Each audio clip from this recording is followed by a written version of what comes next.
Hello ব্রন, good morning, this Soudip Sarkar and welcome back to a new class. তো আজকে হচ্ছে আমাদের এনভায়রনমেন্ট সায়েন্স অর্থাৎ ইভিএস থেকে ক্লাস নাম্বার 9।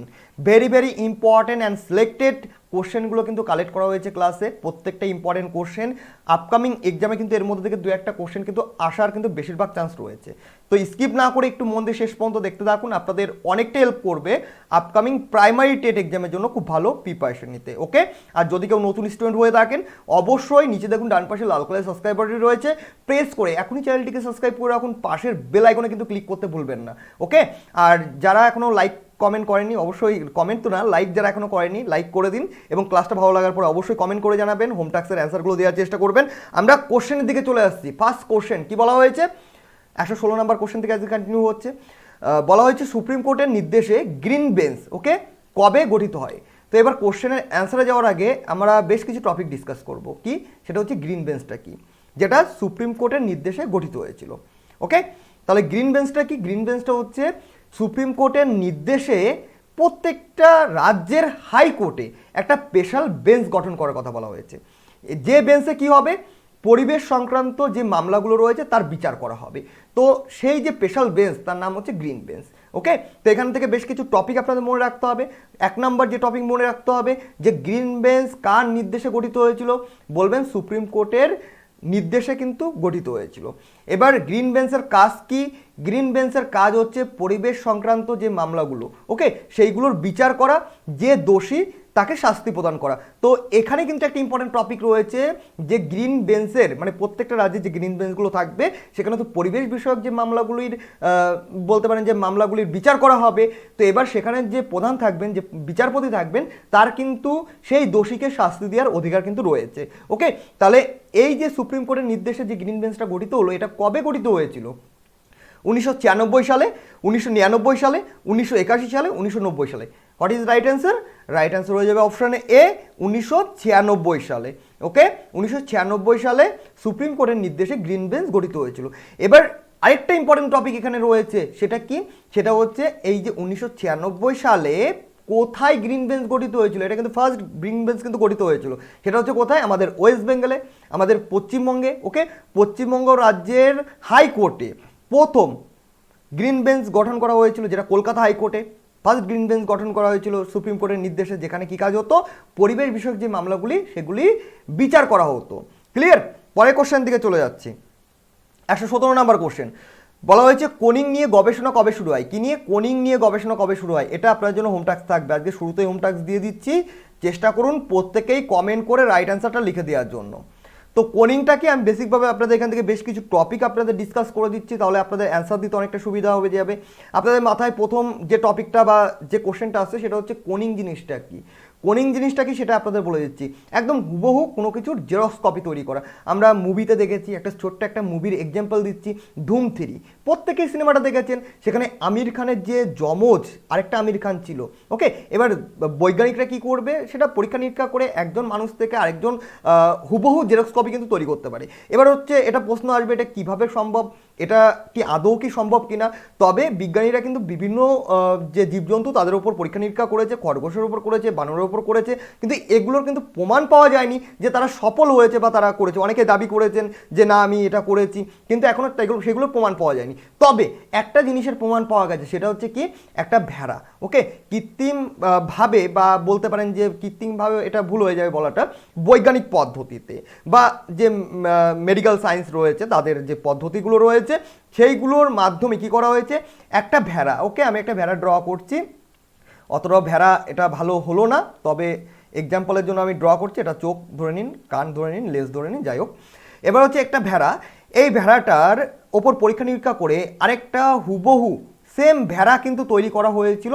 যে ভেড়াটির নাম কি ছিল, আশা করি অনেকে হয়তো জানেন, যে ভেড়াটির নাম ছিল ডলি। ওকে, ডলি নামে একটা ভেড়া তৈরি করা হয়েছিল, একদম হুবহু তার জেরক্স কপি। ওকে, তার যেমন কালার, তার যেমন গঠন আকৃতি, সমস্ত কিছু তার। এবার এটার কিন্তু আমরা প্রমাণ পেয়েছি। তো এটা কি পদ্ধতিতে করা হয়েছে, এটা হচ্ছে কোনিং পদ্ধতিতে। ওকে, ক্লোনিং পদ্ধতিতে কিন্তু এটা করা হয়েছিল। এবার পরবর্তীতে সেটা মানুষের ওপর ট্রাই করা হয়েছিল, যে মানুষের ওপরেও পরীক্ষা নিরীক্ষা করে একদম মানুষের জেরক্স কপি, সাপোজ এগুলো আমি এখানে কথা বলছি, আমার কিন্তু আরেকটা জেরক্স কপি কিন্তু তৈরি করবে, এরকম একটা ব্যাপার। ওকে, একটা মানুষের একদম জেরক্স কপি, কিন্তু এটা হচ্ছে নিষিদ্ধ করা হয়েছে, এটা ইনলিগাল বলা হয়েছে, কারণ একটা মানুষের জেরক্স কপি হয়ে গেলে তো অনেক প্রবলেম ক্রিয়েট হয়েই যাবে। দেখা গেলো আমার যে জেরক্স কপি সে কোনো একটা অন্যায় করলো, তাহলে ধরবে এসে আমাকে। তো যাই হোক, আমরা ওই প্রসঙ্গে যাচ্ছি না। আপনারা যদি এই টপিকটা নিয়ে ক্লাস চান অবশ্যই কমেন্ট করে জানাবেন, আমি পরবর্তীতে একটা ফ্রেশ আমি ক্লাস আপনাদের প্রোভাইড করে দেবো। ওকে, যে কোনিং কীভাবে হয় না হয়, এক কথায় আপনারা যদি ভেবে নিতে পারেন বা খুব সহজভাবে যদি বলি, তাহলে এটাই আমি কোনিং নিয়ে বলবো। সেটা হচ্ছে মানে কোনিং বোঝাতে কোনো জীবের একটি দেহকোষ হতে কী হবে, হুবহু ওই জীবটিকে তৈরি করার যে পদ্ধতি, সেই পদ্ধতি হচ্ছে কি কোনিং। ওকে, কোনো একটা জীবে, সাপোজ এখানে আমি একটা এক্সাম্পল দিলাম যার প্রমাণ পাওয়া গেছে, এই যে একটা ভেড়া, এই ভেড়ার একটি দেহকোষ হতে কি হবে, হুবহু ওই জীবটাকে মানে এই ভেড়াটাকে তৈরি করার যে পদ্ধতি সেটা হচ্ছে কোনিং পদ্ধতি। ওকে, তাহলে এই কোনিং নিয়ে গবেষণা কবে শুরু হয় এটা আপনার জন্য হোম টাস্ক থাকছে। আরেকটা টপিক আপনার জানিয়ে দিই, সেটা হচ্ছে এটার উপর থেকে কোশ্চেন হতে পারে, নোট ডাউন করে নিন। এই কোনিং ক রকমের হতে পারে বা ক রকমের কোনিং রয়েছে, বিজ্ঞানীরা যে পরীক্ষা নিরীক্ষা করেছে তাদের উপর ভিত্তি করে তাদের যে বক্তব্য তারা পেশ করেছে যে 3 রকমের কোনিংয়ের কথা। কয় রকম? 3 রকমের কোনিংয়ের কথা। এবার কি কি কোনিং রয়েছে আপনারা নোট করে নিন। 1 নাম্বার সেটা হচ্ছে মলিকিউলার কোনিং। ওকে, 1 নম্বর হচ্ছে মলিকিউলার কোনিং। 2 নম্বর কি? 2 নম্বর হচ্ছে রিপ্রোডাক্টিভ কোনিং। ওকে, 1 নম্বর কি পেলাম? Molecular Corning. 2 নম্বর পেলাম হচ্ছে রিপ্রোডাক্টিভ কোনিং। আর 3 নম্বর এটা কি? সেটা হচ্ছে থেরাপিউটিক কোনিং। ওকে, এই 3 রকমের কোনিংয়ের কথা বিজ্ঞানীরা প্রকাশ করেছে বা বলেছেন। পরের কোশ্চেনের দিকে চলে আসছি। 118 নম্বর কোশ্চেন কি বলা হয়েছে, ইকো ট্যুরিজম কি?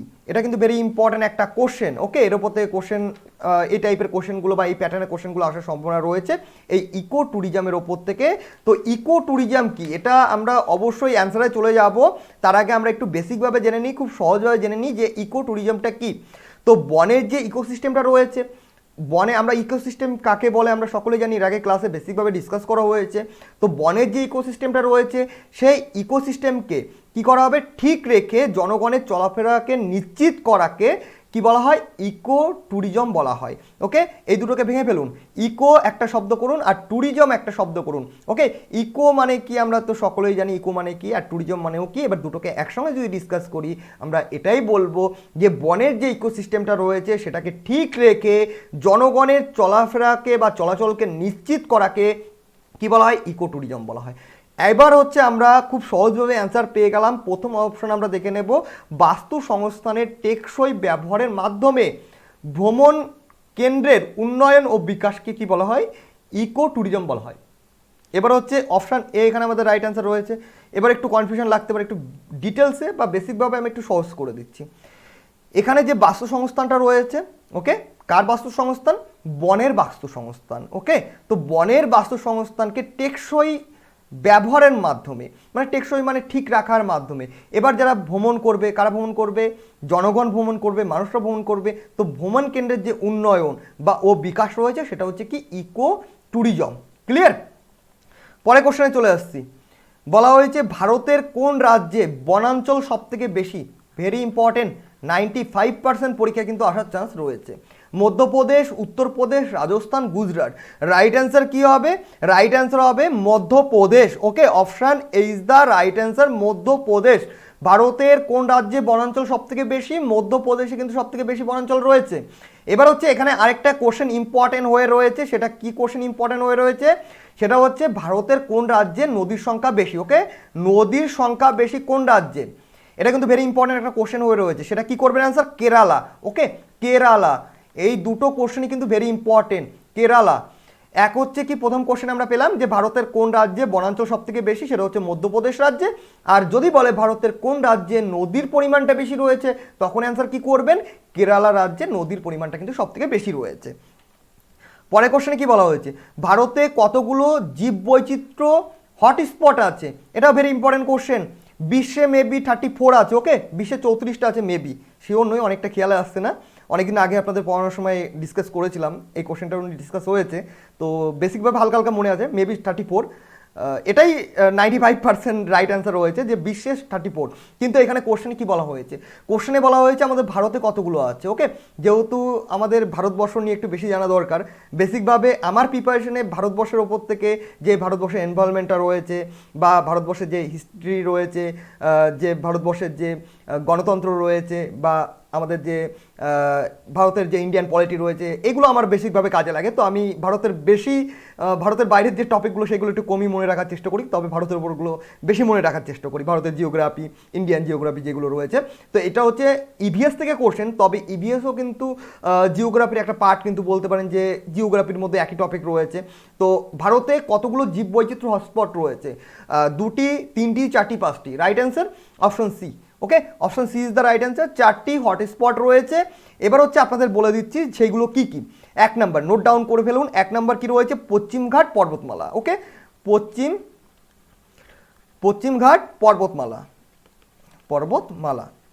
2 নম্বরটা কি রয়েছে, সেটা হচ্ছে পূর্ব হিমালয়। নাম তো শুনেছেন না, পূর্ব হিমালয়। 3 নম্বরটা কি রয়েছে, সেটা হচ্ছে ইন্দো বর্মা। একটু হাইপেন দিন, তারপরে বর্মা লিখে দিন।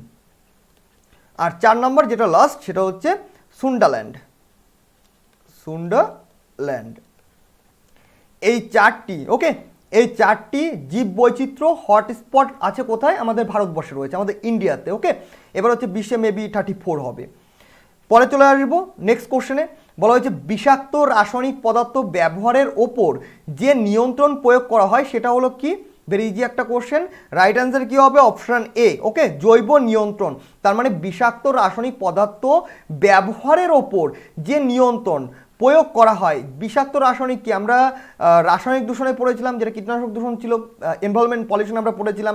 ওকে, তো তার উপর যে নিয়ন্ত্রণ প্রয়োগ করা হয় সেটা কি, সেটা হচ্ছে জৈব নিয়ন্ত্রণ। ওকে, কারণ হচ্ছে এই জৈব নিয়ন্ত্রণের মাধ্যমে কিন্তু রাসায়নিক দূষণটাকেও কমানো যায়, বা যে রাসায়নিক দূষণটা রয়েছে সেটাকে কিন্তু কম করা যায়। পরের কোশ্চেনে কি বলা হয়েছে, জীবের শাসনের ফলে কোন গ্যাস উৎপন্ন হয়। আমরা হচ্ছে জীব প্রজাতি, মানুষও হচ্ছে জীবের মধ্যে পড়ছে। ওকে, তো এবার হচ্ছে আমাদের শাসনের ফলে কোন গ্যাস উৎপন্ন হচ্ছে, আমরা কোন গ্যাসটা উৎপন্ন করছি, অক্সিজেন তো গ্রহণ করছি, উৎপন্ন করছি কি, ত্যাগ করছি বায়ুতে, এটা হচ্ছে অক্সিজেন। ওকে, carbon die oxide. Option B, carbon die oxygen কিন্তু আমরা উৎপন্ন করছি। তাহলে জীবের শ্বসনের ফলে কোন গ্যাস উৎপন্ন হয়, সেটা হচ্ছে কার্বন ডাই অক্সাইড কিন্তু উৎপন্ন হয়। ক্লিয়ার, অপশন বি এখানে আমাদের রাইট অ্যান্সার। পরে কোশ্চেনে বলা হয়েছে ভূগর্ভস্থ জলের দূষণ ঘটায় নিচের কোন মৌলটি, আর্সেনিক, পারদ, সীসা, ফ্লুরিন। রাইট অ্যান্সার কি হবে, এটা হস্য হবে, ফ্লুরিন। তো রাইট অ্যান্সার কি হবে, ভূগর্ভস্থ জল কোনটা, এটা হচ্ছে আমাদের ভূত্বক বা মাটির নিচে জমাট বেঁধে আছে, সেটা হচ্ছে কি ভৌমজল। ওকে, বিভিন্ন শিলা ফাটল বা সূক্ষ্ম ছিদ্র দিয়ে এখানে জলটা প্রবেশ করে এবং জমাট বেঁধে থাকে, তো এটাকে বলা হয় ভূগর্ভস্থ জল। এবার এই জলটাকে কে দূষণ করছে, আর্সেনিক। ওকে, আর্সেনিক দূষণ করছে, option A is the right answer. পরে কোশ্চেন চলে আসছি। বলা হয়েছে ওজোন স্তর ক্ষীণকারী পদার্থগুলির নিয়ন্ত্রণের জন্য স্বাক্ষরিত প্রোটোকল কোনটি নিচের। ওজোন স্তরের ক্ষীণকারী বলতে মানে ক্ষয়, ওকে, যে ফাটল সৃষ্টি হচ্ছে, যে পদার্থগুলি রয়েছে, মানে যে পদার্থগুলি ওজোন স্তরের ক্ষতি করছে বা ক্ষয় করছে, সেইগুলো নিয়ন্ত্রণের জন্য স্বাক্ষরিত কোন প্রোটোকলটি রয়েছে, সেইগুলো নিয়ন্ত্রণের স্বাক্ষরিতের জন্য এখানে স্টকহোম বসুন্ধরা সম্মেলন, এগুলো পরিবেশ নিয়ে কিন্তু সম্মেলন হয়েছিল। ওকে, অপশন বি এখানে রাইট অ্যান্সার হবে, মন্ট্রিল 1987। ওকে, যদি বলা হয় মন্ট্রিল কবে হয়েছিল, তখন আপনারা কি বলবেন, 1987 রাইট অ্যান্সার করবেন। আমি সালটাও অ্যাড করে দিয়েছি। তাহলে মন্ট্রিল 1987, এটা স্বাক্ষরিতর জন্য বা এই প্রোটোকলটি স্বাক্ষরিতের জন্য এই যে ওজোন স্তরের ক্ষীণকারী পদার্থগুলো রয়েছে সেগুলোকে নিয়ন্ত্রণ করা যেতে পারে বা এর মাধ্যমে নিয়ন্ত্রণ করা হয়ে থাকে। এবার হচ্ছে বেশি পরিমাণে বলতে পারেন যে পরিবেশ দূষণ, যেগুলো সিএফসি গ্যাস। ওকে, তো একটা লিমিট রাখা দরকার। এর মধ্যে অনেক রুলস রয়েছে, পরবর্তীতে আমি যখন আপনাদের ক্লাস করাবো অবশ্যই এই টপিকগুলো নিয়ে ডিসকাস করে দেবো। আজকে শুরুতে জানালাম খুব ছোট্ট একটা সেশন করব, তবে যেটা এখন বলছি সেটা কিন্তু ভেরি ইম্পর্টেন্ট, একটু মন দিয়ে শুনে রাখুন, তাহলে পরবর্তীতে কমেন্ট করতে হবে না বা আমাকে পার্সোনালি SMS করে জিজ্ঞেস করতে হবে না ক্লাস নিয়ে। আমি বেসিকভাবে জানিয়ে দিচ্ছি, আপনাদের 2-3 দিন আগে থেকে আমি বলছিলাম, বলতে 2-1 দিন তো EVS এর ক্লাস দেওয়া হয়নি, তবে মাঝে বেশ কিছুদিন ক্লাস অফ গেছিলো, তবে 1-2 করে কিন্তু ক্লাস আমি আপনাদের প্রোভাইড করে গেছি। বেশিরভাগ সিরিপির ক্লাসগুলো দেওয়া হয়েছে। এডুকেশনাল সাইকোলজিটাকে আমরা বেসিকভাবে খুব তাড়াতাড়ি খুব দ্রুতই আমরা কমপ্লিট করে ফেলবো ধরতে গেলে। অনেক এডুকেশনাল সাইকোলজি যেগুলো রয়েছে, যে কমিশনগুলো রয়েছে, শিক্ষা কমিশন, এগুলো কিন্তু ভেরি ইম্পর্টেন্ট। ওকে, কারণ আমরা নোটিশ তো পেয়েই গেছি, অফিসিয়াল ওয়েবসাইটে তো নোটিশ পাবলিশ করে দিয়েছে যে প্রাইমারির মধ্যে ক্লাস 5টা কিন্তু ইনক্লুড হয়ে গেছে। তাহলে ক্লাস 5টা কোথায় ইনক্লুড হয়েছে? প্রাইমারি স্কুলের মধ্যে কিন্তু ইনক্লুড হয়ে গেছে। বেশ কিছু প্রাইমারিতে আস্তে আস্তে আরও কাজ বাড়ানো হবে, বা সেটা গভর্নমেন্টের তরফ থেকে বলা হয়েছে। আমি আপনাদের ভিডিও প্রোভাইড করেছিলাম যে অফিসিয়াল নোটিফিকেশনটা পাবলিশ হয়েছিল। তবে এবার হচ্ছে, যেহেতু এক্সাম নিয়ে আমরা অনেক কনফিউশনে ছিলাম, আমরা মাঝের মধ্যে দেখেছিলাম যে এক্সামের প্যাটার্ন বা সিলেবাস নিয়েও কিন্তু অনেক প্রশ্ন উঠছিল, আমাদের মনে ডাউট আছে। গভর্নমেন্ট বা বোর্ড তো এখনও বলেনি যে সিলেবাস চেঞ্জ করা হবে বা আগের সিলেবাসে পরীক্ষা হবে, এখনও কিন্তু তেমনভাবে কিছুই বলেনি। আমরা ধরে নিয়েছি যে আগের সিলেবাসটাই যখন আমাদের ফর্ম ফিল আপ হয়েছিল। তবে যদি সিলেবাস চেঞ্জ মানে পাল্টে দেয়, যদি সিলেবাসটা পাল্টে দেয়, তখন কিন্তু আমরা ধরতে গেলে অনেক ভেঙে পড়বো, এরকম একটা চিন্তাভাবনা কিন্তু আমাদের নিয়ে রাখতে হবে। যদি হট করে সিলেবাস চেঞ্জ করে দেয় বা নতুন পদ্ধতিতে পরীক্ষা যদি হয়ে যায়, তাহলে কিন্তু আমরা অনেক ডাউট বা কনফিউশনে পড়ে যাব, এবং নতুন টপিকগুলো ইনক্লুডও কিন্তু হতে পারে। তো এই জন্য শিক্ষা কমিশনগুলো কিন্তু আমি টোটালটাই কভার করার চেষ্টা করছি, যাতে সিলেবাস যদি চেঞ্জও হয় তা তো আমাদের আশা করি যে কোনো রকমের অসুবিধা হবে না। ওকে, আর বেসিকভাবে তো আমরা 2বার সিলেবাস কমপ্লিট করেই ফেলেছি, সেগুলো আপনাদের প্রাইমারির জন্য ম্যাক্সিমাম 50% আপনাদের প্রিপেয়ার করে রেখেছে। এবার বাকি 50% প্রিপারেশন কোথা থেকে পাবেন? সেটা হচ্ছে আপনাদের সেলফ স্টাডি। ওকে, নিজের পড়াশোনার উপর ডিপেন্ড করছে বাকি 50%। আমরা তো 50% আপনাদের প্রিপেয়ার করেই দিচ্ছি। তবে এবার আমরা চেষ্টা করব 50% কিন্তু কমন নেওয়ার, একদম 50% আমরা কমন নেওয়ার চেষ্টা করব। জানি না কতদূর পারবো, তবে আমরা একটা চেষ্টা করব। কাল থেকে অর্থাৎ নেক্সট ডে থেকে EVS এর ক্লাস কিন্তু একদম ফার্স্ট লেসন থেকে হবে। ওকে, ফার্স্ট লেসন থেকে। যারা নিউ স্টুডেন্ট তাদের তো অনেকটাই হেল্প হয়ে যাবে, আর যারা আমাদের অনেক আগে থেকে 1 বছর 2 বছর আগে থেকে যারা আমাদের চ্যানেলগুলো ফলো করছেন বা আমাদের ক্লাসগুলো অ্যাটেন্ড করছেন, তাদের কিন্তু আরেকবার রিভাইজ হয়ে যাবে। EVS এর যে ফার্স্ট লেসন রয়েছে, হোয়াট ইজ এনভায়রনমেন্ট, অর্থাৎ পরিবেশটা কি, পরিবেশের প্রয়োজন কি রয়েছে আমাদের, পরিবেশ কী কী উপাদান নিয়ে গঠিত, এইভাবে আমি স্টেপ বাই স্টেপ শাখা ধরে ধরে কিন্তু এগোবো। প্রথমে ডিসকাস পরিবেশ কাকে বলে, পরিবেশ কাকে বলে, এই নিয়ে অনেক পরিবেশ বিজ্ঞানীরা কিন্তু সেইগুলো নিয়ে সংজ্ঞা প্রোভাইড করেছে। আমরা সেই সংজ্ঞাগুলো ডিসকাস করব, কার কী বক্তব্য রয়েছে পরিবেশ সম্পর্কে, যে ধারণাগুলো তারা দিয়েছেন, কার কী বক্তব্য রয়েছে, সমস্ত কিছুই কিন্তু আমরা স্টেপ বাই স্টেপ ডিসকাস করব। এবং পরিবেশের যে উপাদান রয়েছে, মাটি, জল, বাতাস, তখন আমরা মাটির লেয়ার সম্পর্কে, পরিবেশের যে উপাদান আমরা পড়ব মাটি সম্পর্কে, তখন আমরা যে ভূত্বক, ওকে, সমস্ত কিছু আমরা ডিসকাস করব। ভূত্বক কাকে বলে, মাটি কাকে বলে, মাটির কতগুলো লেয়ার রয়েছে, ভূত্বকের কতগুলো লেয়ার রয়েছে, মাটির কয় রকম ভাগ রয়েছে, A to Z কিন্তু আমরা ডিসকাস করব। আমি কিন্তু এবার দেখবো না যে টেটের কোন সিলেবাস রয়েছে, আমি EVSটাকে পুরোপুরি কভার করার চেষ্টা করব। ওকে, একটু টাইম রয়েছে। এবার আপনাদের ডাউট আসতে পারে যে MCQ কী করে করাবেন? একটা লেসন কমপ্লিট হয়ে যাবে, আপনাদের MCQ ক্লাস প্রোভাইড করে দেবো, তাহলে আমাদের ডিটেলস টপিকও জানা হবে, তারপর সেই টপিকের ওপর থেকে আমাদের ইম্পর্টেন্ট MCQগুলো কিন্তু জানা হবে। ওকে, সেশন কিন্তু কাল থেকে ভেরি ইম্পর্টেন্ট সেশন শুরু হচ্ছে। একদম টার্গেট কিন্তু নিয়ে নিতে হবে, আমাদের টেট এক্সাম ক্র্যাক করতেই হবে। আমরা টেট এক্সাম ক্র্যাক করব এরকম একটা টার্গেট কিন্তু আমরা নিয়ে প্রিপারেশনটা এবার শুরু করব। এতদিন তো আমরা প্রিপারেশন নেওয়ার জন্য প্রিপেয়ার হচ্ছিলাম বা পড়াশোনা করছিলাম, এবার কিন্তু আমাদের এক্সাম ক্লিয়ার করার জন্য টার্গেট হতে হবে, যাতে কোনোভাবে সিলেবাস যদি চেঞ্জ করে যাতে আমাদের কোনো রকমভাবে ভয় না হয়, সেভাবে কিন্তু আমাদের তৈরি হতে হবে। ওকে, কন্টিনিউ ক্লাসগুলো অ্যাটেন্ড করতে থাকুন। এখন EVSটা কাল থেকে শুরু করছি, এবং CDPটা খুব তাড়াতাড়ি আপনারা জানিয়ে দেবো যে কবে থেকে শুরু করা হবে। এবার এডুকেশনাল সাইকোলজির যে শিক্ষা আর ইতিহাসগুলো রয়েছে, আমাদের ভারতবর্ষের শিক্ষার ইতিহাসগুলো, যে কমিশনগুলো রয়েছে, সেগুলো কমপ্লিট না করে কিন্তু আমরা CDPটা শুরু করতে পারছি না। ওকে, বেঙ্গলিটাও আপনারা এবার থেকে ক্লাস পাবেন।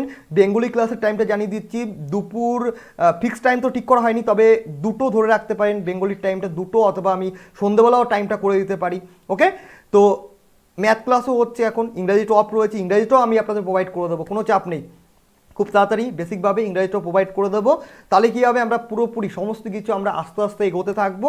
আর যারা ক্লাস মিস করেন তারা কিন্তু এখন থেকে অ্যাক্টিভ হয়ে যান, মিস কিন্তু কেউ করবেন না। আর মিস যদি কেউ করে যান এরপর থেকে পরবর্তী রিকোয়েস্ট করলে কিন্তু আমি তার কোনো SMS এর রিপ্লাই কিন্তু আমি দিতে পারবো না, সেটা আমি আগে থেকে জানিয়ে দিচ্ছি। কারণ আমার এটা কাজ নয় বারবার করে কেউ ক্লাস মিস করলে বা 10 দিন 15 দিন ক্লাস মিস করলে তাকে সেই লিঙ্কগুলো প্রোভাইড করা, এটা কিন্তু আমার কাজ নয়। লিঙ্কগুলো আপনাকে বা ক্লাসগুলো আপনাকে খুঁজে নিতে হবে বা হেডেক আপনাকে নিতে হবে। আমার হচ্ছে কাজ আপনাদের টপিক বাই টপিক ক্লাস করানো, আর কোনো টপিকে বুঝতে অসুবিধা হলে সেই টপিকটা নিয়ে আপনার সঙ্গে ডিসকাস করা। অনেকেই আছে যাদের অনেক টপিক নিয়ে বুঝতে অসুবিধা হয়, তারা কিন্তু আমাকে ইনস্টাগ্রামে SMS করেন, তো আমি কিন্তু তাদের সঙ্গে সেই টপিকগুলো নিয়ে কিন্তু ডিসকাস করি। এটা আমি আপনার সঙ্গে করতে পারবো, যদি আপনার কোনো কিছু বুঝতে অসুবিধা হয় তাহলে সেটা নিয়ে আমি আপনার সঙ্গে ডিসকাস করতে পারবো। তবে আপনি যদি 10 দিন বা 5 দিন ক্লাস না করেন তাহলে খুঁজে খুঁজে লিঙ্ক কিন্তু আপনাকে দিয়ে আমার পক্ষে প্রোভাইড করা বা আপনাকে লিঙ্ক প্রোভাইড করা আমার পক্ষে কিন্তু পসিবল হবে না। তো এই জন্য এখন থেকে একদম রেডি হয়ে যান, ওকে? তাহলে সেইভাবে প্রিপারেশনটা আমরা শুরু করবো। আর বইয়ের নাম খুব তাড়াতাড়ি আপনারা জানিয়ে দেবো। খুব সুন্দর একটা বই আমি দেখছিলাম, তবে বেসিকভাবে আমার 150 থেকে 200টা পেজ আমার পড়া হয়ে গেছে অলরেডি। আরও বেশ কিছু পেজ রয়েছে, সেগুলো আমি টোটাল কমপ্লিট করব, তারপরে কম্পেয়ার করে আপনাদের সেই বইয়ের নামটা কিন্তু আমি সাজেস্ট করে দেবো। খুব সুন্দর একটা প্যাটার্ন রয়েছে, চিন্তাভাবনা তাদের খুব ভালো রয়েছে যে পাবলিশার সেই বইটাকে রেডি করেছেন, ওকে? তো আমি খুব তাড়াতাড়ি আপনাদের বইটার নামটা জানিয়ে দেবো, আর কিছু পেজ রয়েছে পড়াটা কমপ্লিট করে নিই, তারপর আপনার নাম জানিয়ে দেবো। তাহলে আপনারা সেই বই থেকেও প্র্যাকটিস করতে পারেন। কোশ্চেন প্যাটার্নগুলো খুব সুন্দর রয়েছে, এটাই ফলো করলাম। তো যাই হোক, থ্যাংক ইউ সো মাচ। অনেক কথাই বলে নিলাম, কারণ ইম্পর্টেন্ট ছিল, এগুলো আপনাদের জানা খুবই দরকার ছিল। আর ক্লাসটা যদি ভালো লাগে লাইক কমেন্ট শেয়ার করে দিন। নতুন হলে অবশ্যই চ্যানেল সাবস্ক্রাইব করে রাখুন। আপনারা চাইলে আমাকে সোশ্যাল মিডিয়াতেও ফলো করতে পারেন, লিঙ্ক ভিডিও ডেসক্রিপশন বক্সে দেওয়া রয়েছে, ওকে? তাহলে দেখা হচ্ছে নেক্সট ক্লাসে।